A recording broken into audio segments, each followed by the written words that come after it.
19절에서 24절 말씀으로 그리스도 예수의 일에 대한 말씀을 나누려고 합니다. 오늘 보면 19절부터 보겠습니다. 내가 디모데를 속히 너에게 보내기를 주 안에서 바람은 너희의 사정을 알므로 안위를 받으려 함이니. 지금 바울은 감옥에 있습니다. 그래서 빌립보 교회 소식을 듣고서 걱정이 되는 거예요. 뭐 분쟁도 있다는 소식이 들리고 또 이단들 소식도 들리고, 그래서 이런저런 일로 인하여 그 교회의 사정을 알기 위해서 디모데를 보내려고 하는 거죠. 디모데를 보내려고 하다가 나중에 디모데는 바울이 지금 재판을 받고 있는 중이니까 그 결과를 가지고 가도록 디모데를 나중에 보내고 다음 주에 볼 에바브로디도로 먼저 보내기는 합니다. 그런데 오늘 디모데를 이제 보내려고 하는 이유가 나오는데요. 주 안에서 내가 디모데를 너희에게 보내기를 바라는 것은 너희의 사정을 알므로 내가 안위를 받고 싶다, 안심을 좀 하고 싶다라는 거죠. 이는 뜻을 같이하여 너희 사정을 진실이 생각할 자가 이밖에 내게 없습니다. 바울 주변에 사람들이 많이 있었어요. 그런데 빌립보 교회를 정말로 바울과 같은 심정으로 생각할 사람은 디모데뿐이라는 거죠. 바울이 빌립보 가서 처음 전도할 때에 디모데도 같이 간 사람이에요. 그래서 바울은 디모데를 보고 영적으로 내 아들이라고 합니다. 오늘도 아버지에게 함같이 한다고 그렇게 말하거든요.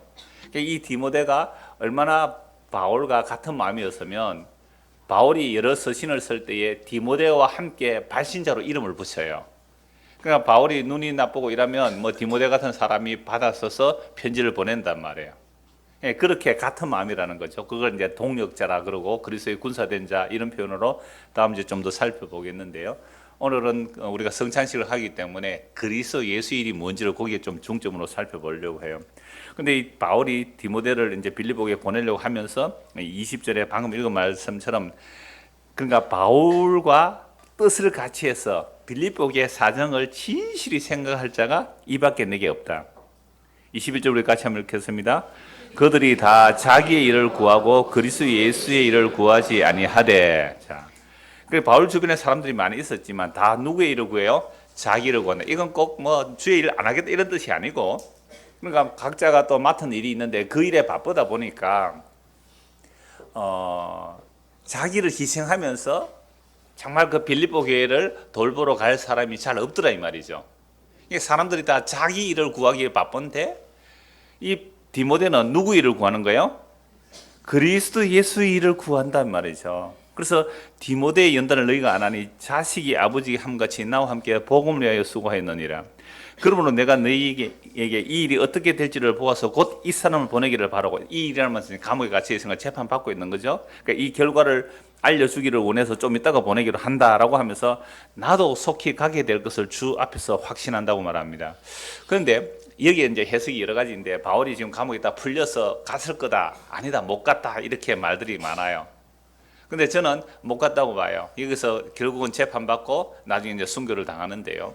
그러함에도 불구하고 내가 주 안에서 여러분들에게 가기를, 주 안에서 속히 가기를 내가 원합니다라는 소망이 있단 말이에요. 그러면 바울이 그럼 장례를 잘 몰랐던 거예요? 예, 바울도 장례를 잘 몰랐어요. 자기는 아시아로 전도하러 가려고 하는데 누가 막아요? 성령께서 막으시고 어디로 가라고요? 마케도니아로 가라고. 마케도니아 가라고. 그래서 자꾸 길이 막혀요. 그래서 마케도니아로 가려고 하는 그 음성을 듣고 마케도니아 가서 누구 만나요? 루디아 만나서 빌립보 교회가 탄생되는 거거든요. 그러니까 사도라고 해서 자기의 앞길을 착착 다 알고 뭐 그렇게 가는 거 아니란 말이에요.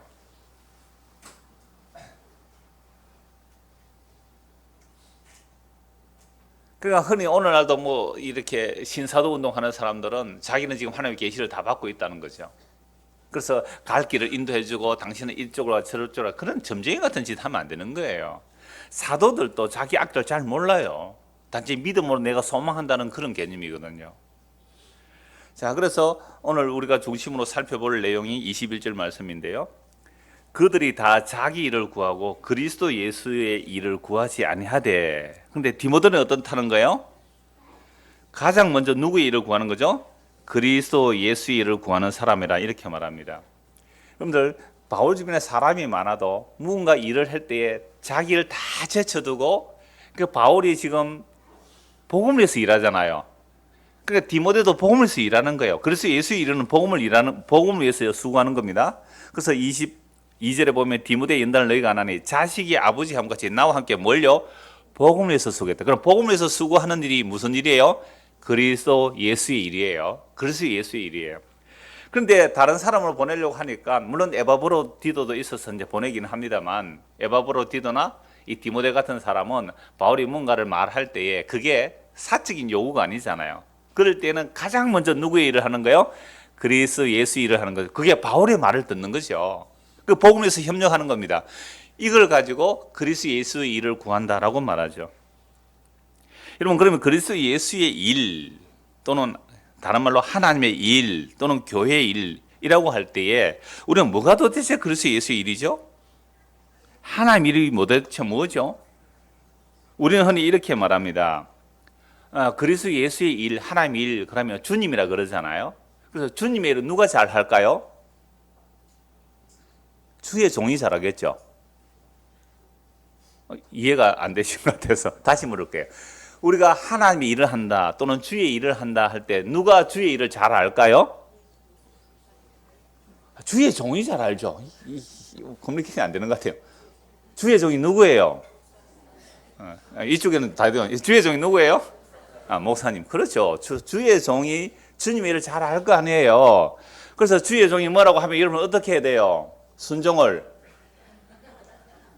자기 일을 구하지 말고 주의 종이 말하면 일을 싹 순종해야 돼요? 안 해야 돼요? 왜 대답이 시원찮아요 이렇게? 우리 박정구 집사가 솔로잖아요. 그래서 교회 어디 가면 운전을 잘해줘요. 그래서 제가 일만 있으면 묻도 안 하고 박 집사 오늘 운전해요 이러면 예 하고 예 해요. 거의 다 해요. 근데 지난번에 상가 갈 때 안 된대요. 미리 약속이 있대요. 그래서 제가 빨리 그럼 다른 분 김기선 집사 전화가 운전하세요. 그래 갔거든요. 그러니까 주의 종이 말하는데 사적인 일이 있다고. 세상에 운전 못 하겠대요. 그러니까 이 그리스도의 일을 구하는 사람이 아니에요. 그리스도의 일을 구하는 줄 알았더니 결정적인 순간에는 목사님 사적인 일이 있습니다 하고 안 오더라고요. 그래서 내가 저 그리스도의 일을 구하는 사람이 아니구나. 주의 종의 말을 듣는 사람이 아니구나. 라는 식으로 몰아가는 경우가 훨씬 많아요. 그래서 우리 여러분 착각하지 말는데 진짜 주의 종이라는 사람이 주의 일을 증거할 때에 거기 순종하는 것은 누구께 순종하는 거 맞아요? 주님께 순종하는 거 맞아요. 그런데 말은 주의 종이라고 하는데 주님의 뜻을 구하지 않고 그 사람의 사적인 욕망을 이야기했을 때에 여러분들은 그게 이해할 수 있어요? 노할 수 있어요? 노할 수 있어요? 그런 분들은 우리 교회 나오지 마시기 바랍니다. 이렇게 말한단 말이에요.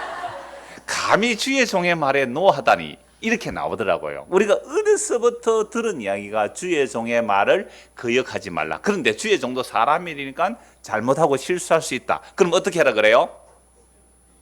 주의 종은 주님께서 알아서 하시니까 괜히 네가 나서지 말라. 그러다가 너 벌 받아. 그래서 고양이 목에 방울을 누가 달아요? 그래서 못 달아요. 그렇게 해서 적폐가 되는 거죠. 적폐가. 폐단이 쌓이고 쌓이는 게 뭐예요? 적폐가 되는 거예요. 그러니까 주의 종 또는 주의 일이라고 할 때에 목사만 주의 종 아니라는 거죠. 그러면 사실은 만물이 다 주의 것입니다. 그러니까 마귀도 누구 것이에요? 사실은 주의 것으로 주께서 사용하실 수 있는 거예요. 김정은이도 누가 사용하세요? 주의 것이에요. 그것도. 그런데 이제 구분을 할 수 있죠. 정말 주님께서 택한 주의 종이 있을 수 있고 주께서 택하지 않는 것도 주의 종이에요. 왜? 만물이 다 주의 것이거든요. 그래서 골로새 1장 보시면 그 말씀이 너무 잘 나오는데 한번 찾아보고 가겠습니다. 골로새서 빌립보서 바로 뒤에 골로새서가 나옵니다. 1장부터 한번 보시죠. 골로새서 1장 13절입니다. 그가 우리를 흑암의 근시에서 건져내사 그의 사랑의 아들의 나라로 옮기셨나니. 방금 지선 기도할 때 이 내용 했잖아요. 흑암의 근시에서 우리를 건져내사 그의 사랑의 나라로 옮겨놨다는 거죠. 그래 하나님의 나라는 누구의 나라예요? 하나님의 그 사랑의 아들 예수 그리스도의 나라예요. 자, 그 아들 안에서 우리가 속량 곧 제3을 얻어두다. 그는 보이지 않는 하나님의 형상이에요. 하나님 볼 수가 없어요. 영이시니. 근데 그 보이지 않는 하나님의 형상으로 오신 분이 누구예요? 예수 그리스도. 그 하나님 형상의 모든 피조물보다 먼저 나시니 만물이 그에게서 창조되되. 여기서 그는 누구예요? 예수 그리스도. 이 땅에 오신 예수님이에요. 그 예수님이 그리스도가 되시는데요. 그러니까 이 땅에 오신 한 예수님, 그 갈릴리 나사렛에서 자라나신 그 예수님이 만물을 창조하신 분이다 라고 하는데 이 말을 누가 믿겠어요? 그러니까 아무도 못 믿었어요, 예수님 당시에. 그런데 이 말씀을 오늘 우리가 믿는다. 이것은 우리 능력이 아니에요. 하나님께서 우리를 흑암에서 건세에서 끄집어내서 그 피로 속량하시고, 흑암의 건세에서 끄집어낸 것도 예수님의 피입니다. 예수의 피로 속량하셔서 그 사랑의 아들의 나라로 옮겨놓으면 예수님이 천지를 창조하신 분입니다. 이럴 때 아멘 나오는 거 자연스러운 거예요. 제가 다시 하면 여러분들이 학습된 아멘 할 것 같아서 안 해요. 정말 흑암의 건세에서 예수의 피로 속량하셔서 우리를 사랑의 아들의 나라로 옮겨놓은 거예요. 그래서 그분이 천지를 창조하신 분입니다. 그리고 이분이 하늘과 땅에서 보이는 것들과 보이지 않는 것들과 혹은 왕권들이나 주권들이나 통치자들이나 권세들이나 만물이 다 그로 말미암고 그를 위하여 창조된 거예요. 그래서 보이는 것, 보이지 않는 천사들도, 저 마귀도 다 예수님께서 예수님을 위하여 창조하신 거예요. 그러니까 모든 것이 사실은 다 주의 종이에요. 그러니까 예수를 믿는 여러분들도 다 누구의 종이에요? 주의 종입니다. 같은 주의 종이지 여기에 신분상 계급이 높고 낮음이 없어요. 예수님이 한 몸이기 때문에 기능의 차이는 있어요. 목사는 앞에서 입의 역할이에요. 말을 하는 입의 역할이잖아요. 몸이 입만 있어서 살아요?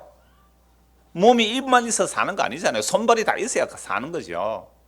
그러니까 그리스도의 몸으로 부름받았다, 성령이 임하여 예수를 믿는다라는 것은 한 몸이에요. 기능상의 구별이지 신분상의 차별은 아닌 거죠. 그러니까 우리가 다 주의 종인데 왜 특별히 앞에 목사만 주의 종이라고 해서 그 주의 종이 틀리면, 말을 틀리게 하면 아닙니다 해야 된다. 못해요 우리는. 왜? 괜히 건드렸다가 하나님이 알아서 하실 건데 우리가 건드렸다가 벌 받으면 안 되잖아 라는 두려움이 있다는 거죠. 그게 과연 주의 종의 모습이에요. 여러분들이 주의 종이란 말이에요. 예수를 믿는 여러분 다 주의 종이라는 거죠. 그래서 제가 왜 이 말씀을 드리냐면 그리스도의 예수의 일을 구하라라고 할 때에 주의 종이 말하면 무조건 그게 그리스도의 일, 하나님의 일이 되는 것처럼 말할 수 있는 것이요. 그래서 목사가 연말에 기도하러 가면 걱정이 되죠. 기도원에 가서 새해를 위해서 기도하러 간다고 올라가잖아요. 그래서 연말에 이제 새해 구상에서 목사가 이제 기도하러 가서 기도와서 이제 응답 받았다는 거죠. 와서 이제 새해 선포를 하죠. 뭘 선포해요? 비전 선포식.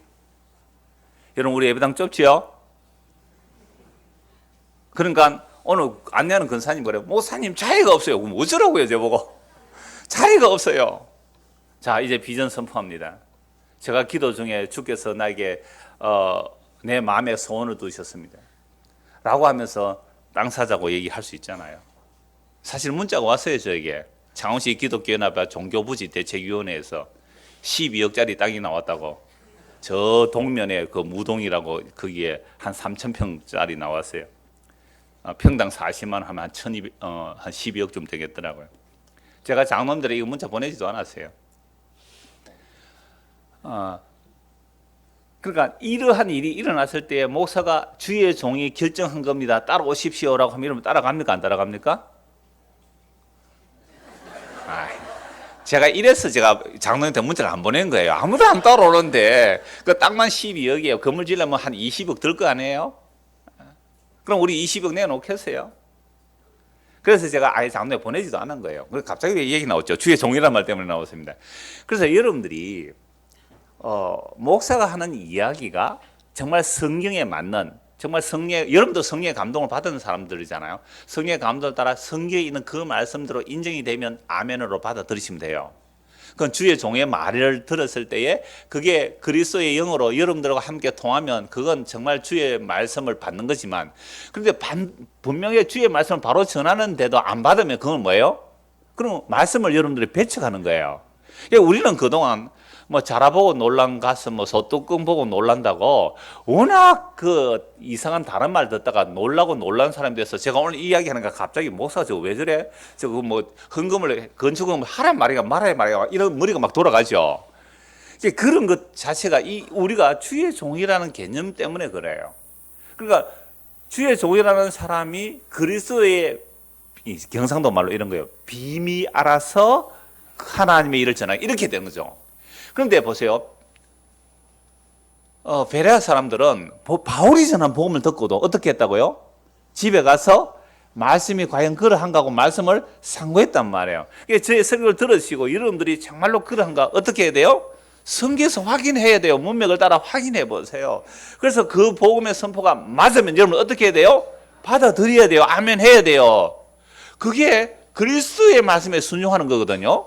근데 그게 말씀을 비춰보서 전혀 아니에요. 그렇다면 받아들이지 않아야 되는 겁니다. 전에 저희 교회 왔다 오래전인데요. 한 1년쯤 채 다니다가 다른 곳으로 이사 가신 분이 있어요. 여자분은 굉장히 교회 열심히 했던 분이에요. 저 부산 쪽에 있는 어느 큰 교회 열심히 있는 교회인데 그분이 우리 교회 아는 분을 통해서 어떻게 우리 교회 오게 되었어요.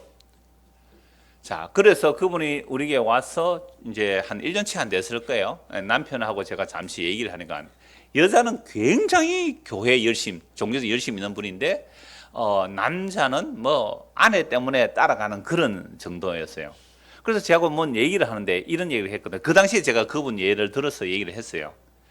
전에 교회 다닐 때 설교를 들으니까 아니 자기는 믿음도 없고 뭐 신앙의 경력도 별로 없는데 자기가 들어보니까 저건 분명히 목사의 야망이고 목사의 어떤 꿈이고 목사의 일인데 그 목사의 욕망인데 그렇게 표현해요. 목사의 욕망인데 내가 왜 목사의 욕망에 협조해야 되느냐라는 얘기를 하더라고요. 그런데 문제는 그러니까 그분은 마음이 좀 열렸어요. 우리 교회 와서 설교 마음이 좀 열려서 말씀을 잘 들었는데 부인이 문제가 돼버린 거예요.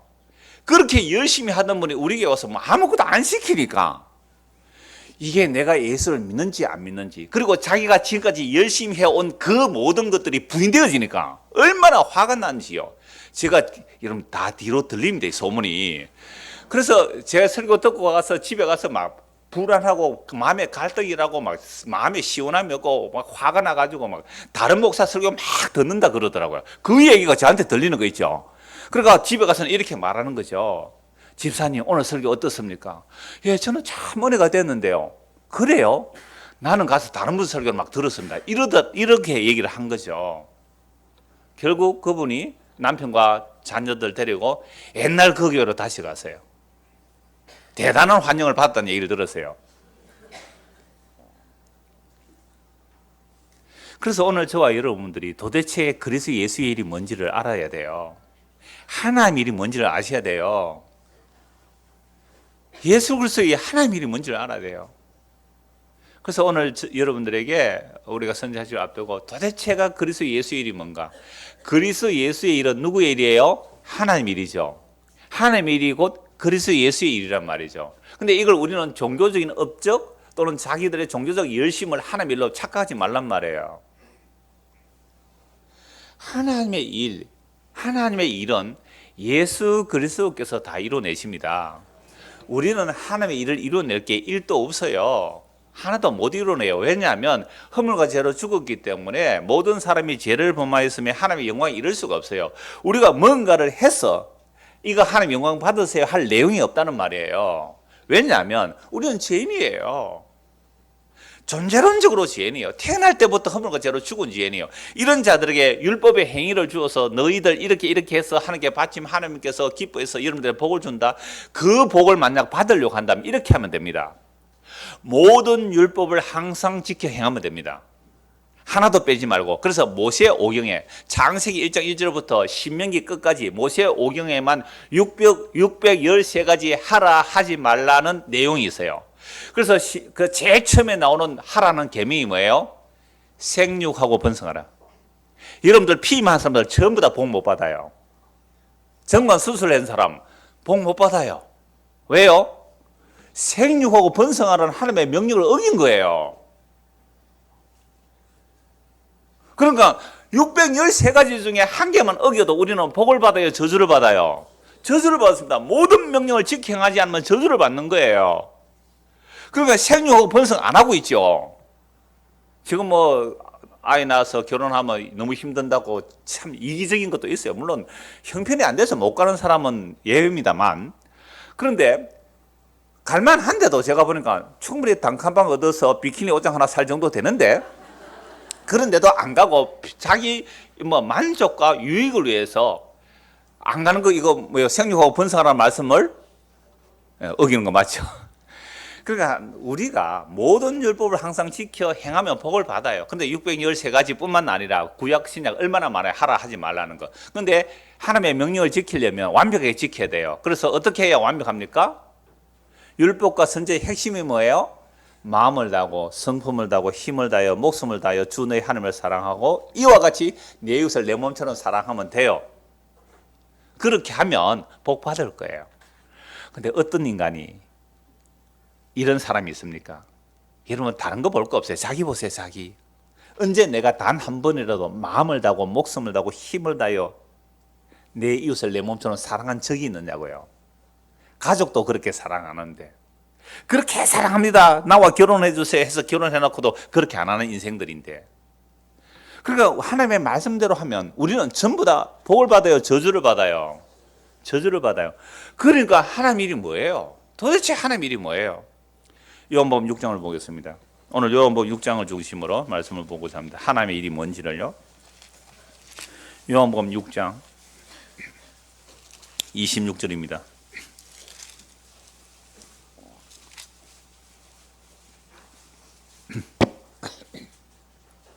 여러분 요한복음 6장은 제가 종종 말씀을 드렸고 여러분 잘 아실 거예요. 오병이어 기적이 일어난 이유입니다. 오병이어 기적이 일어나니까 사람들이 예수님을 어떻게 하려고 했어요?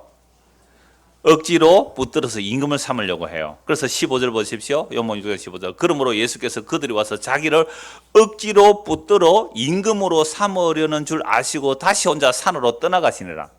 예수님이 피하여 갔어요.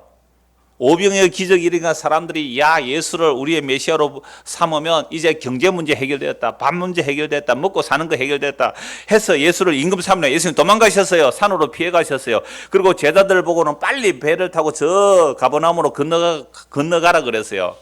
자, 그런데요, 그 다음날 사람들이 찾아왔습니다.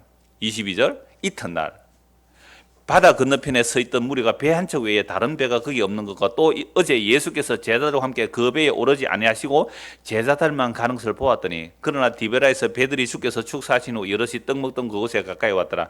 무리가 거기에 예수도 안 계시고 제자들도 없음을 보고 곧 배들을 타고 예수를 찾으러 가버나움으로 가서 바다 건너편에서 만나 라비여 언제 여기 오셨나이까 하니, 그러니까 이들이 오병이어 기적을 통하여 먹고 배불러서 예수님을 임금 삼으려고 했는데 예수님이 어디로 가버렸어요? 산으로 도망가 버렸어요. 제자들은요, 배 타고 도망가 버렸어요. 빨리 가라 그랬어요. 그러니까 뭐 닭쪽 던제 뭐 개 지붕 쳐다보기로 이 메시아를 만나서 임금을 삼으려는데 도망가 버리니까 어떻게 해야 돼요? 찾으러 가야죠. 그래서 배를 타고 부랴부랴 바다 건너까지 가서 예수님 찾았어요. 예수님, 라비여 어디 계셨습니까? 우리가 이렇게 열심히 찾는데 어디 계셨습니까?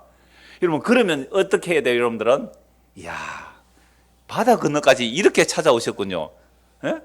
그러니까 여러분들을 환영합니다. 제가 방금 여수서역까지 왔네요 하려니까 오늘 못 오셨네요.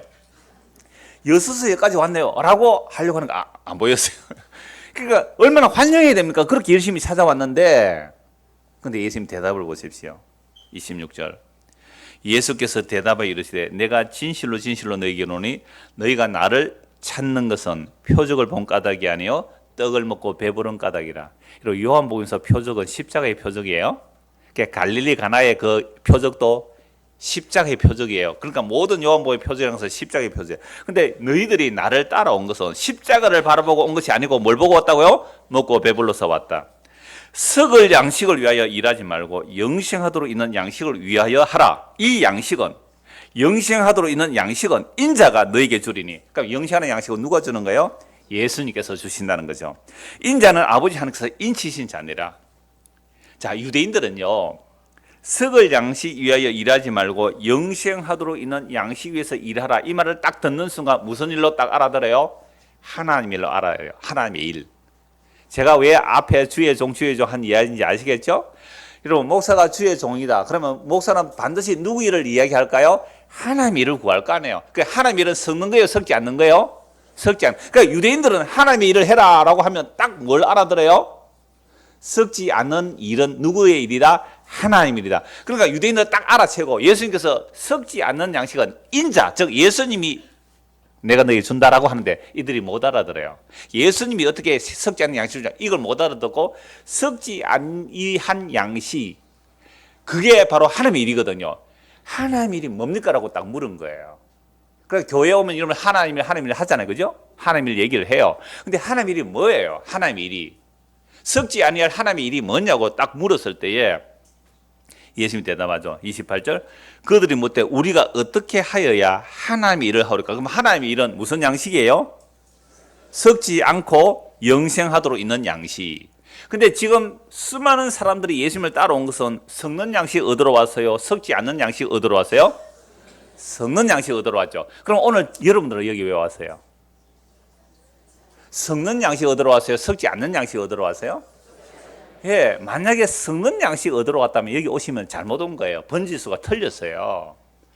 여기는요, 정말 섞지 않는 양식, 복음이라는 것은 생명과 섞지 아니할 내용인데 섞지 않는 양식을 전하는 것이잖아요. 그러니까 우리가 어떻게 하는 일을 하오리까? 예수님이 대답합니다. 29절 같이 읽읍시다. 예수께서 대답하여 이르시되 하나님께서 보내신 일을 믿는 것이 하나님의 일이니라. 저는 이거 한 30년쯤 전에요, 6.29 선언했어요. 옛날 그 전직 노태우 대통령이. 그러니까 직선제를 한다고 한국 선언이 6.29 선언이거든요. 6월 29일에 이 선언을 했어요. 그래서 제가 그때 청년 때인데 사람들이 이렇게 말했어요. 여러분들 신앙의 6.29 선언을 하십시오. 우리는 그동안 하나님 일을 한다고 막 하나님 일을 한다고 했는데 그 하나님의 일을 해서 결과로 뭘 얻으려고 했어요? 섞는 양식 얻으려고 했잖아요. 내가 교회에서 헌신충성 목사 열심히 했어, 이게 하나님의 일이라고 하고 하나님의 일을 하면 하나님께서 우리에게 뭘 주신다고요?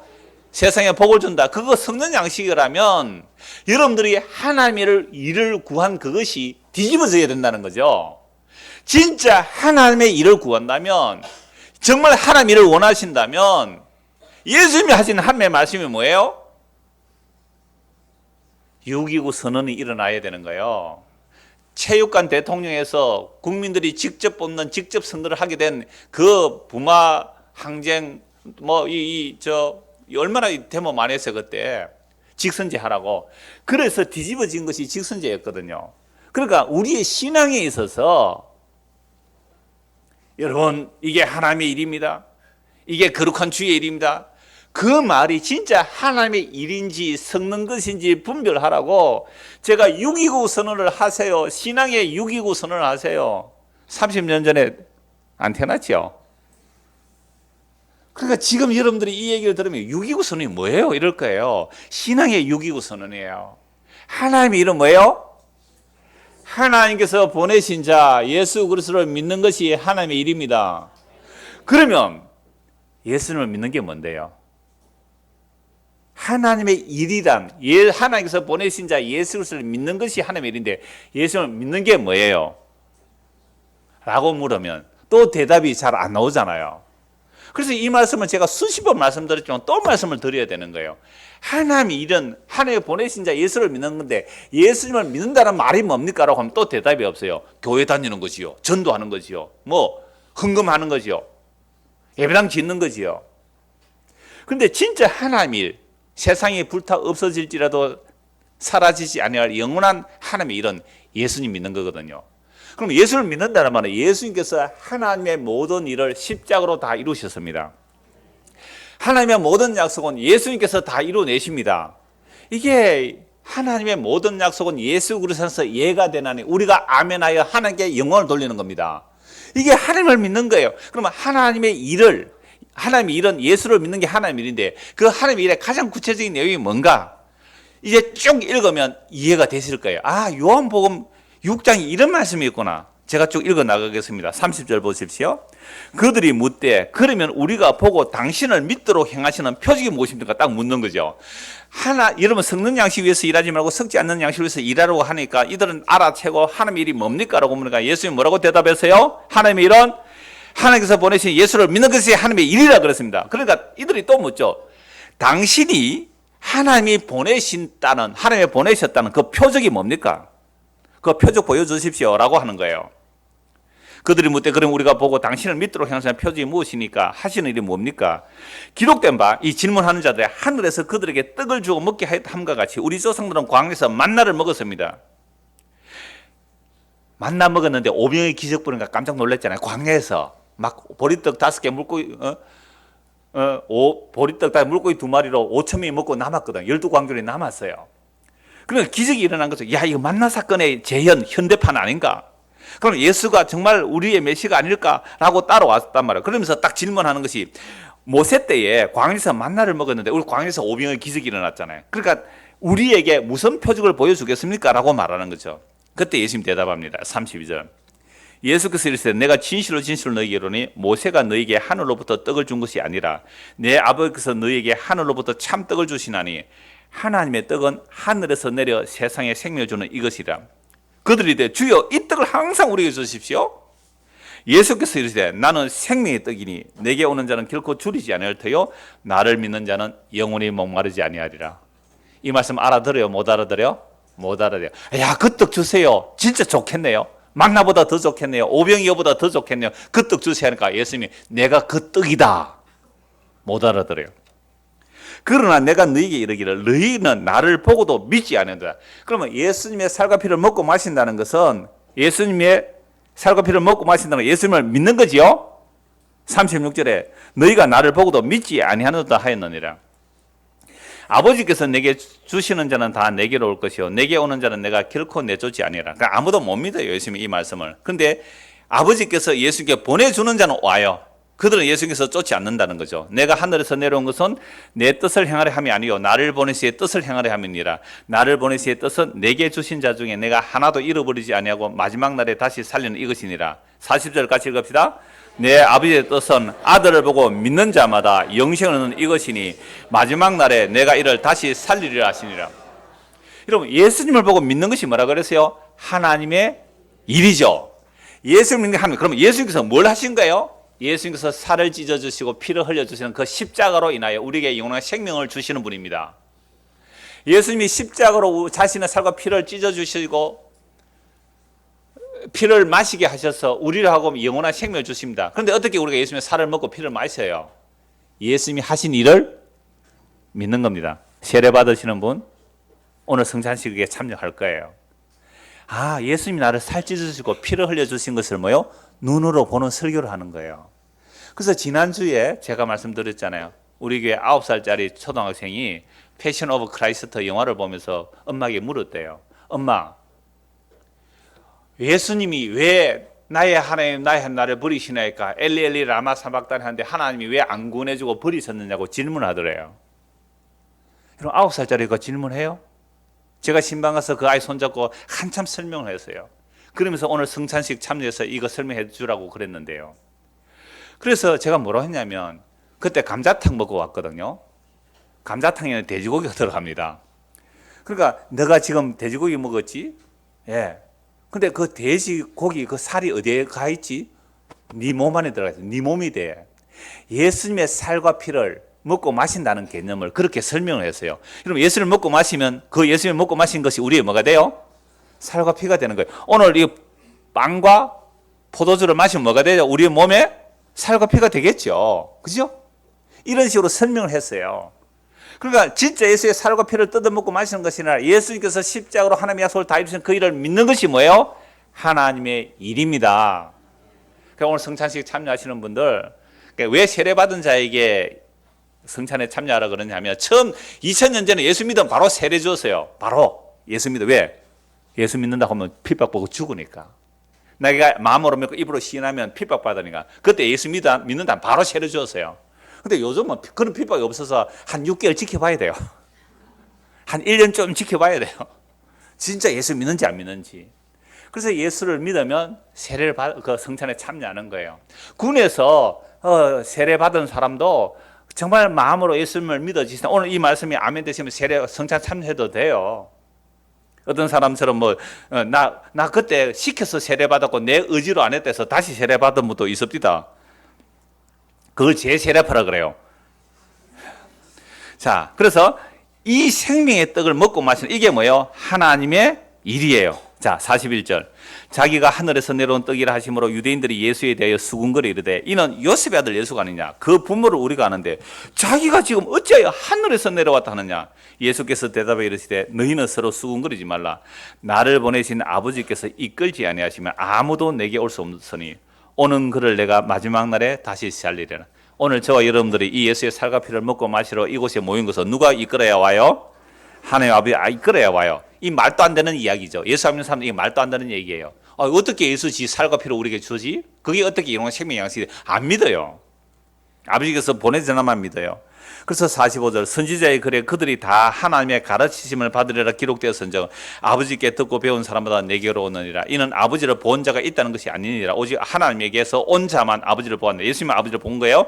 진실로 진실로 내게로 오네. 믿는 자는 영생을 가졌나니 내가 곧 생명의 떡이나. 예수 믿으세요. 이게 성찬을 얘기해요. 예수의 살과 피를 얘기하는 거예요. 너희 조상들은 광야에서 만나를 먹어서도 죽었거니와 이는 하늘로서 내려온 떡이니 사람으로 하여금 먹고 죽지 아니하게 하는 것이라. 나는 하늘에서 내려온 살아있는 떡이니 사람이 이 떡을 먹으면 영생하리라. 내가 줄 떡은 곧 세상의 생명을 위한 내 살인이라 하니라. 이러니까요, 정말로 초대교회 때는요 식인종인 줄 알았대요. 몰래 숨어서, 핍박 몰래 숨어서 이것은 내 살이다, 이것은 내 피다. 그러니까 아이들 잡아놓고 잡아먹는 줄 알았대요. 몰래 비밀 경찰이 숨어서 성찬식 하는 거 보고. 예수님을 믿는 거예요. 예수의 살과 피가 우리의 영원한 생명이 되는 걸 믿는 것이 하나님의 일이에요. 52절 그러므로 유대인들이 서로 다투어 이르되 이 사람이 어찌 능히 자기 살을 우리에게 주어 먹게 하겠느냐. 예수께서 이르시되 내가 진실로 진실로 너희에게 이르노니 인자의 살을 먹지 아니하고 인자의 피를 마시지 않으면 너희 속에 생명이 없느니라. 우리가 밥과 반찬을 먹죠? 밥과 반찬 안 먹으면 이 몸 죽어요. 중고등학생들, 그죠? 밥과 반찬 고기를 먹잖아요. 그 채소를 먹으면 그 채소가 우리 몸이 되죠. 고기를 먹으면 우리 몸이 돼요. 예수의 살과 피를 먹고 마시지 않으면 우리는 영원한 생명이 없어요. 그래서 54절 내 살을 먹고 내 피를 마시는 자는 영생을 가졌고 마지막 날에 내가 다시 그를 살리리니. 여러분 예수의 살과 피를 먹고 마시면 영원한 생명이 우리의 몸과 마음이 돼요. 우리의 몸이 돼요. 예수님의 생명이 우리의 몸이 돼요. 근데 죽어요. 왜? 제 몸에서 다 죽어요. 안 죽으면 다 예수 믿게요? 다 죽어요. 예수의 생명이 있어서 죽은 자는, 잘 들으세요? 예수의 생명이 담겨서, 진은아 오랜만이다, 잘 들어? 예수님을 믿으면 예수의 생명이 내 안에 담겨서 죽으면 생명의 부활로 나와요. 근데 예수의 생명이 안 담기고 죽으면 그게 몸이 있다고 살아나요. 주께서 부활은 돼요. 근데 뭐가 없는 부활? 생명이 없는 부활이 돼요. 여러분 닭이 알을 낳아도요 유정란은, 그죠? 유정란과 무정란이 있어요. 유정란은 부화가 되는데 무정란은 부화가 안 돼요. 그죠? 그러니까 주님께서 오시는 그날에 생명 있는 부활과 생명 없는 부활로 나와요. 그래서 제가 어른들에게 꼭 이 말씀 드려요. 전도하러 가면 감자 이야기. 감자가 쭈글쭈글해서 다 썩어져 가도 한쪽에 감자에 신운만 있으면, 심으면 새 감자가 나와요. 근데 신운이 없으면 아무리 싱싱한 감자를 심어도 그건 썩어버려요. 근데 예수 그리스도의 생명이 우리에게 있으면 생명의 부활로 나와요. 없으면 심판의 부활로 나와요.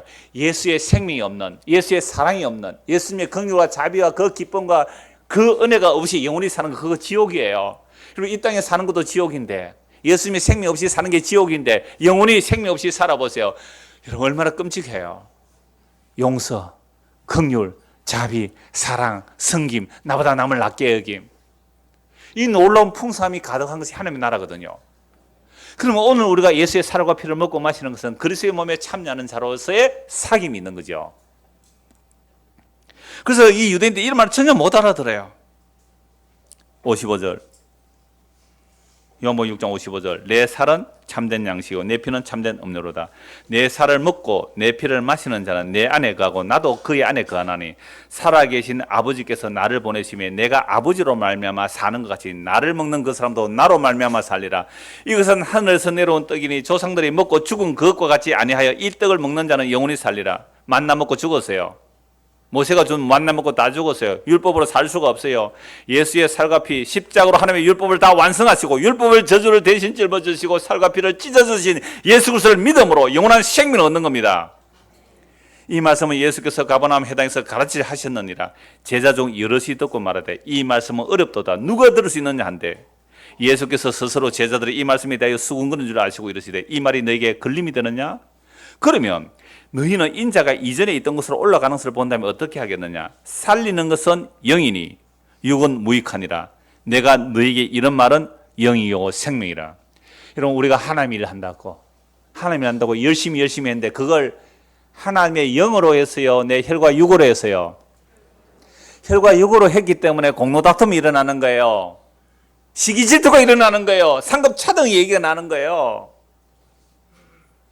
저 서울의 서울과 경기도의 세eden 교회는 합동처 교회예요.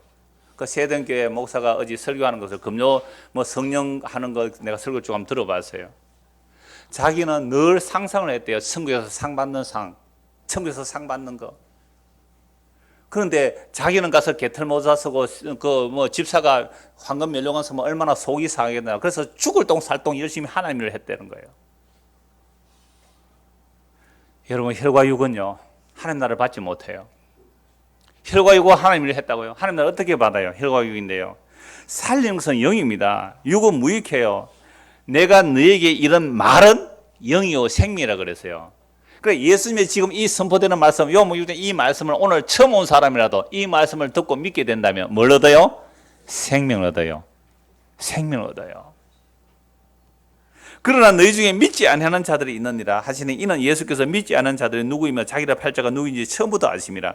또 이러시되 그러므로 전에 너희에게 말하기를 내 아버지께서 오게 하여 주지 아니하시면 누구든지 내게 올 수 없다 하였노라 하시니라. 그때부터 그의 제자 중에서 많은 사람이 떠나고 다시 그와 함께 다니지 아니하더라. 왜요? 예수께 와봤자 뭘 안 준다? 떡 안 준다. 성는 양식 안 준다. 가자! 생명의 양식이 뭔지를 몰라요. 예수의 말을 알아들을 기가 없어요. 그래서 기 있는 자는 들으라고 하시잖아요. 그러나 떠나가고 다시는 함께 다니지 않았어요. 그런데 이 사람들이 누구예요? 무리예요? 제자예요? 제자들이었어요. 가룟 유다 배신하죠. 예수님의 11제자 다 배신해요. 자, 그러나 이 큰 무리들이 다 떠나고서 예수께 12제자에게 묻습니다. 67절.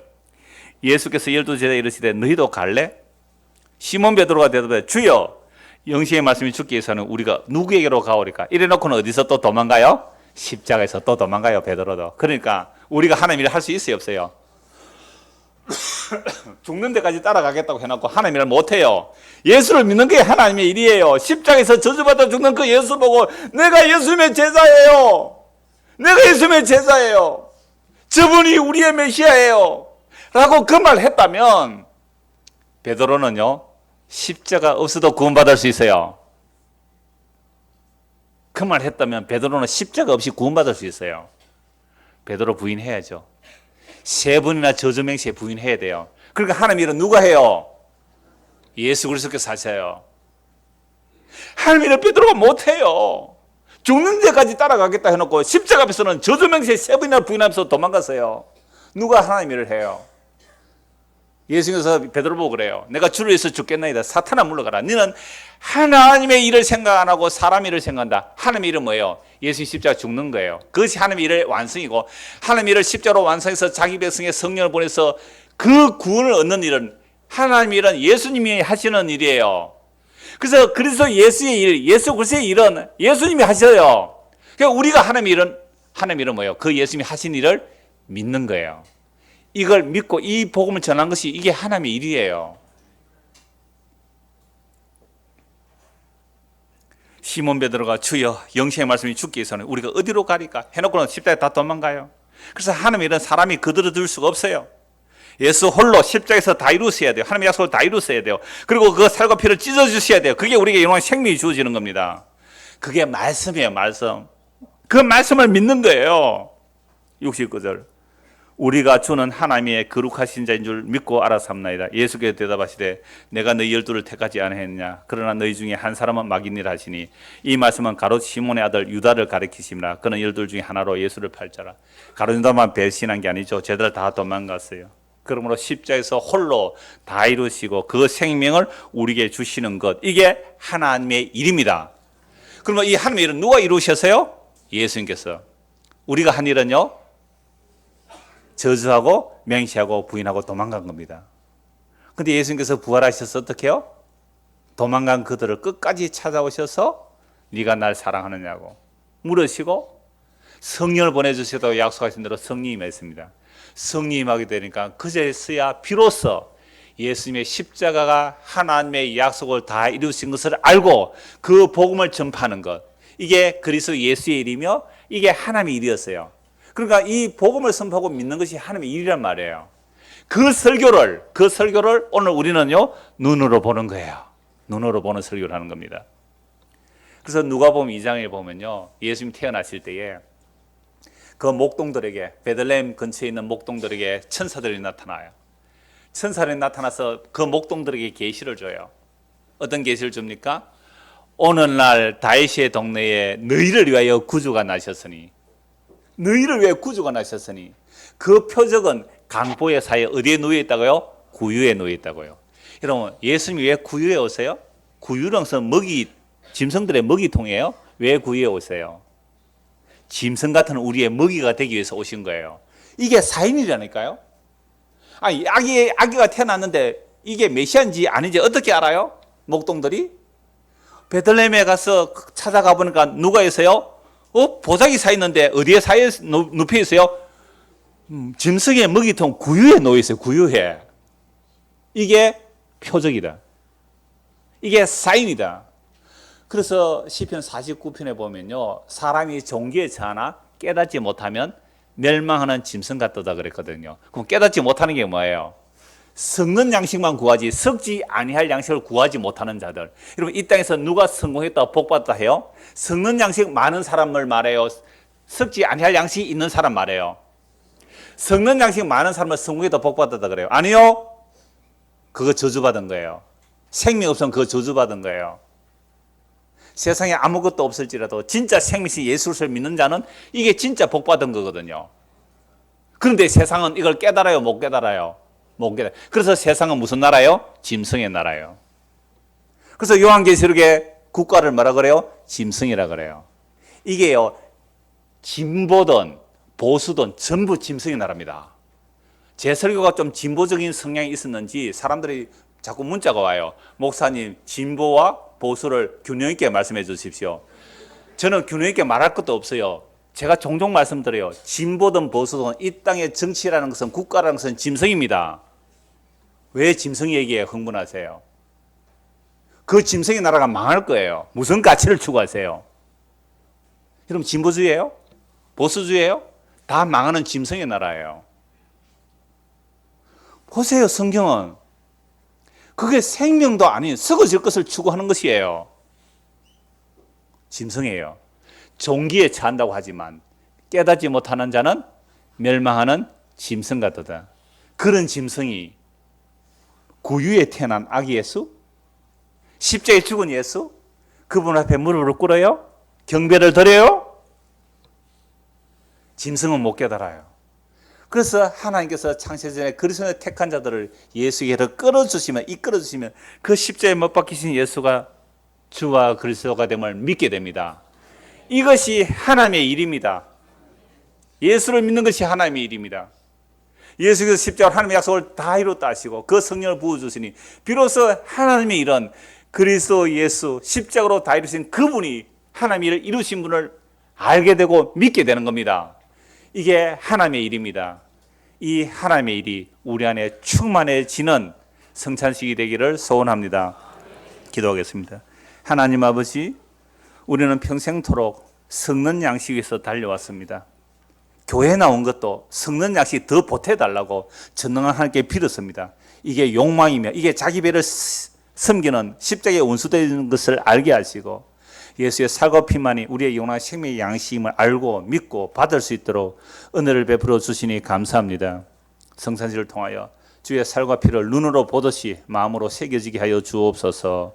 예수님 이름으로 기도드리옵나이다. 아멘. 이어서 성찬식 하도록 하겠습니다.